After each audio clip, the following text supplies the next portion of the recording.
Hi guys! It is Thursday and may sakit si Dan. Hindi siya nagtrabaho today kasi may sakit siya. Katatapos ko lang mag-film ng video. Film ko yung Bisaya Get Ready With Me video ko. When will that video be uploaded? Wait. Friday, Saturday, Sunday, Monday. It's already up. So, the video is up kahapon pa. So, yeah. Napanood niyo doon. Pasensya naman sa mga hindi nakakaintindi nun. Pero okay yung maalala, walang mga negative chorba yun. So yeah, I will go ahead and bibili ako ng gamot kasi si Dan may lagnat and naubusan na kami ng headache tablets. Sabi niya sumasakit daw yung ulo niya and kailangan ko din ng flu tablets kasi he's not getting better and pang-apat na araw na niya to na may lagnat siya and ngayon, as in hindi siya nagtrabaho kasi hindi niya kaya. Nasa bed lang siya the whole time. I actually woke up really late kasi kagabi sobrang late na din ako natulog. Kasi I was watching over him. Just wanna make sure na okay siya. Kapag bigla siyang gumalaw, I just wanna make sure na okay ka lang, ganun. So, nagigising ako. Sobrang tagal ko nakatulog. Tapos, nagising ako siguro mga 11 na. And then, yeah, sabi niya hindi siya magtatrabaho.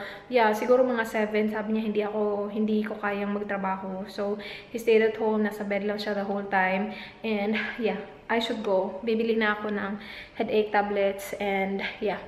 Kukunin ko lang yung coat ko at saka yung pera ko. And then, I'll go.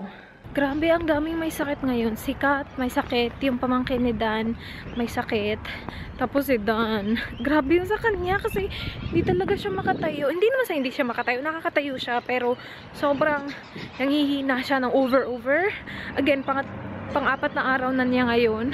And, yun, nasa bed lang siya the whole time. I feel really bad kasi may time talaga na hindi ko alam kung anong gagawin ko kasi isang gabi, not kagabi, the other night, sobrang nanginginig siya, you guys. And hindi ko alam kung anong gagawin ko. Ginugel ko. Napagkamalan pa naman akong nurse pero hindi ko alam. Ginugel ko anong gagawin. Tapos, yun yung ginawa ko. And, yeah, kakaawa siya. Anyway, papunta na ako sa chemist. Chemist yung tawag nila sa pharmacy nila dito. Bibili lang ako ng gamot.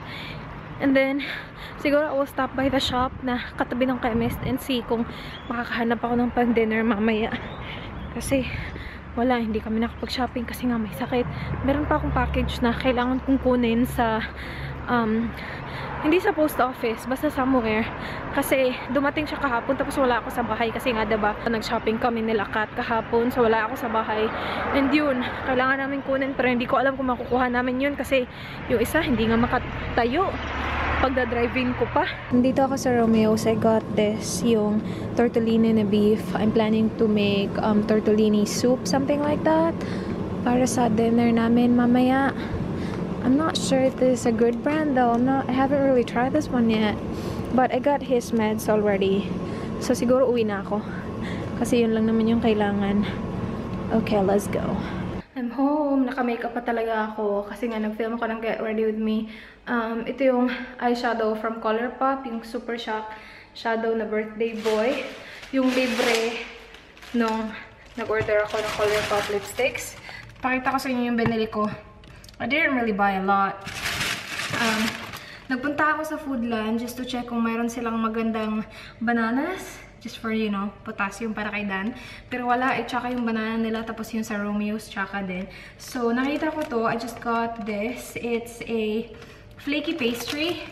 Nakalagay doon Italian biscuit daw. So, it looks really good. So, I wanted to try it out. And I like flaky pastry as well. So, we'll see.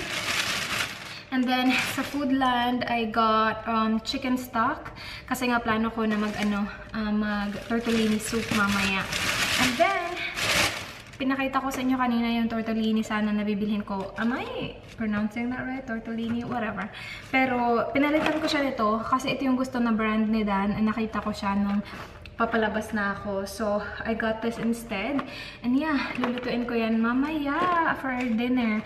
Ano na siguro tuna. I will just need to film one more video, yung skincare routine ko. Tapos, I'm done.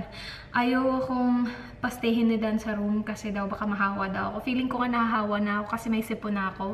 Pero, yeah, bumabalik lang ako doon kapag nire-refill ko yung tubig niya. He's been drinking a lot of water. And then, na-take na din niya yung medicine na binili ko kanina. So, binigyan ako ng lalaki ng dalawang klase ng medicine. So, he took 2 of the one na para sa flu at saka headache, tapos isa nung para sa nausea. So, yun.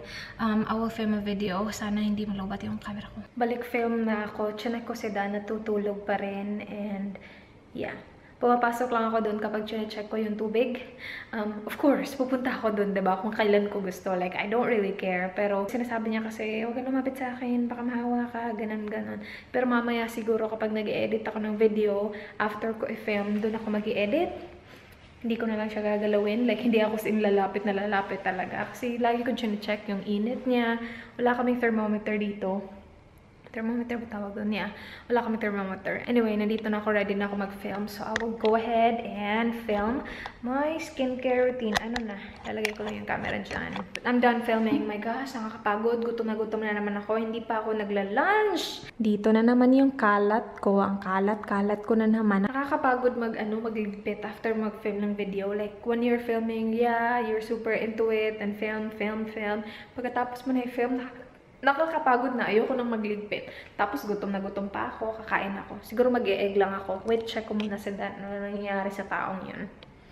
Lunchtime, I have rice, of course, ham, and no, bacon. That's not ham. That's bacon. And then egg. Yummers! Kain tayo. Ano na nga pala yun? Oh my gosh, malapit na mag-4. Pero yeah, kain tayo. Si Dana sa kwarto pa rin. Wala siyang gana kumain. Kakainom niya lang ng gamot. And, yeah, wala pa rin siya sa mood na tumayo kasi hindi siya makatayo. Hindi naman sa hindi siya makatayo. Pero, pagod na pagod siya. Body malay, ganun.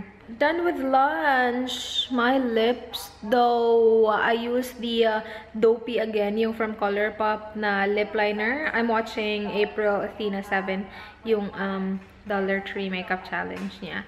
Pero, yeah, look at my lips. Okay na okay pa rin siya.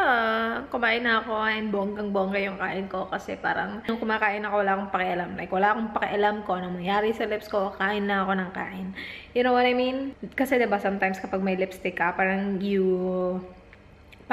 iniisip mo na, oh, may lipstick ako. I'm gonna be careful eating. Pero kanina, wala. Kain ng kain kasi sobrang gutom ako. And, yeah, though hindi naman oily yung kinain ko, pero I'm loving this lip liner. Lip liner lang talaga. Walang lipstick over it. Wala. Hinihintay ko lang na ma-transfer yung mga files sa aking, ano ba tawag dito? Hard drive? Tama ba? Basta. Kasi, sa kwarto ako mag-i-edit para masamahan ko si Danny Boy. And, gagamitin ko din kasi yung lapi niya pang edit ng aking skincare routine kasi meron ako mga clips na parang basta nakita nyo na yon if pinanood nyo kasi it will be up before this video. Yeah, hinintay ko lang na transfer siya. Matatagalan to kasi maraming files yung na-transfer ko. So while waiting, I'm just gonna watch a video. Magluluto na ako ng tortellini, yung soup something. Nandito na yung aking chicken stock, simmering. Charot, simmering. And then nilalagay ko aking tortellini. Si Dan, he's still in bed. Doon pa rin siya sa bed. Dito na yung aking carrots, and then garlic. Yun lang. Hindi ko alam kung ano pang i-add ko. Kasi hindi ko naman alam. Wala akong recipe na pina-follow.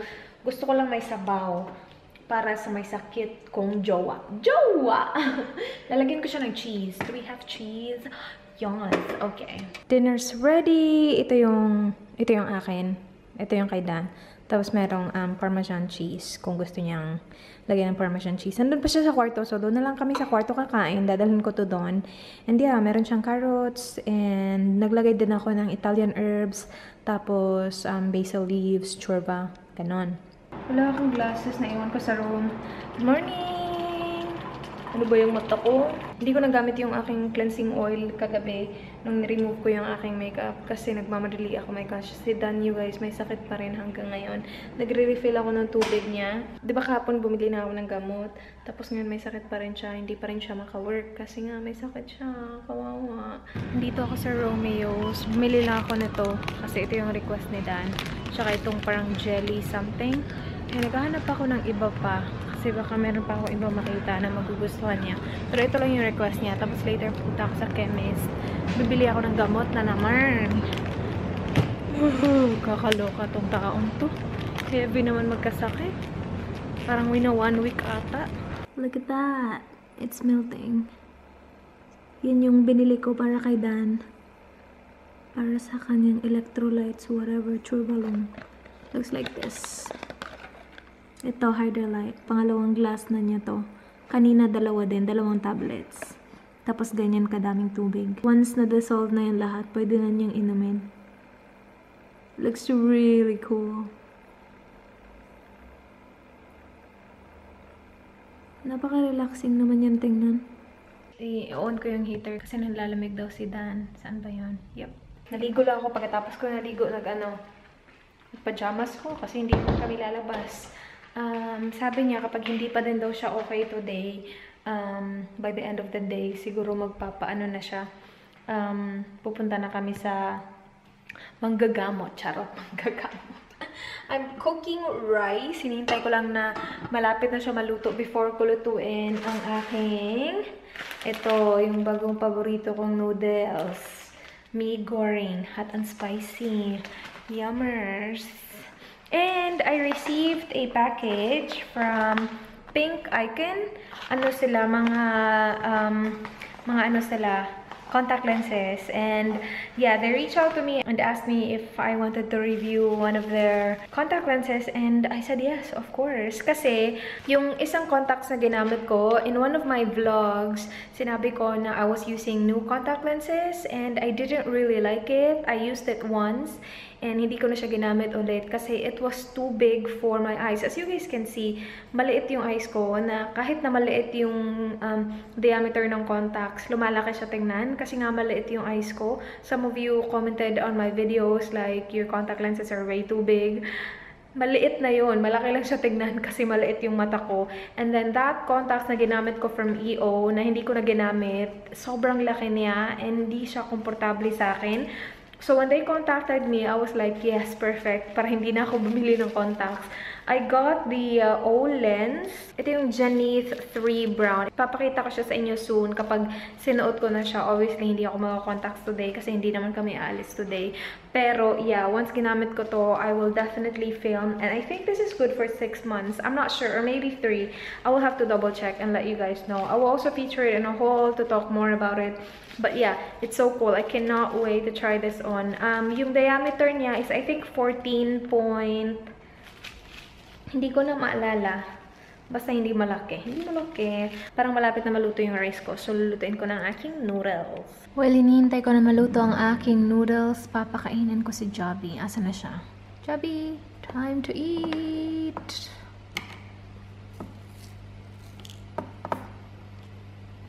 Ganyan lang. Kasi maliit yung tiyan mo.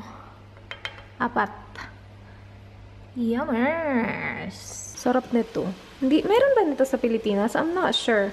Kung meron nito, you guys, itry nyo kasi masarap siya. Hindi naman siya ganun kamahal.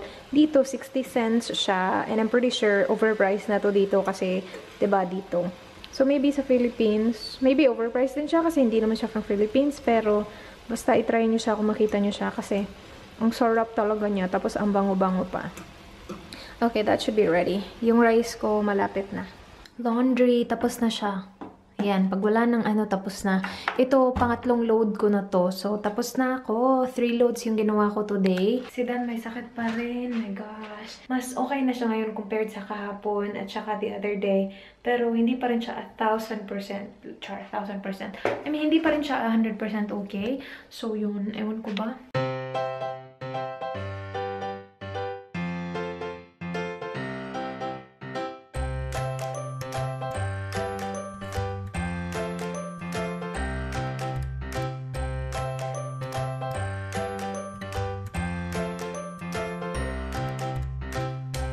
Ang hirap ng quilt cover. Kapag kasi pinapalitan namin yung bedsheet, kami dalawa, lalo na yung quilt cover, tapos yung quilt cover siya. Paano siya i-macerate? Ang hirap ng quilt cover. Pero kaya ko to.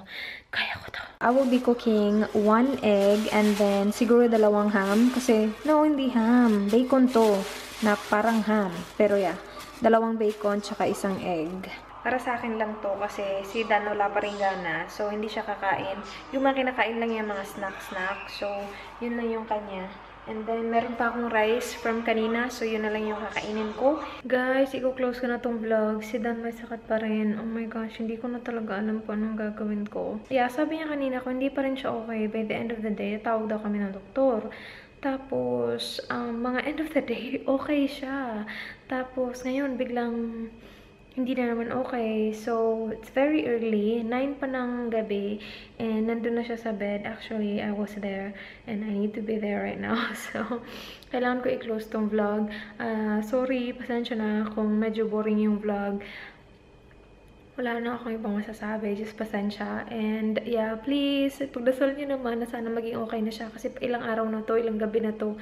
And nakakaawa na talaga. Meron naman siyang tinitake na meds. And hindi naman sa pinapabayaan ko siya. Inaalagaan ko po siya. And then, minom din siya nito. Basta marami naman siyang tinitake. So, sana bukas okay na. Sana talaga okay na. And yeah, I will see you guys tomorrow. Thank you so much for watching. Do not forget to be good. Bye!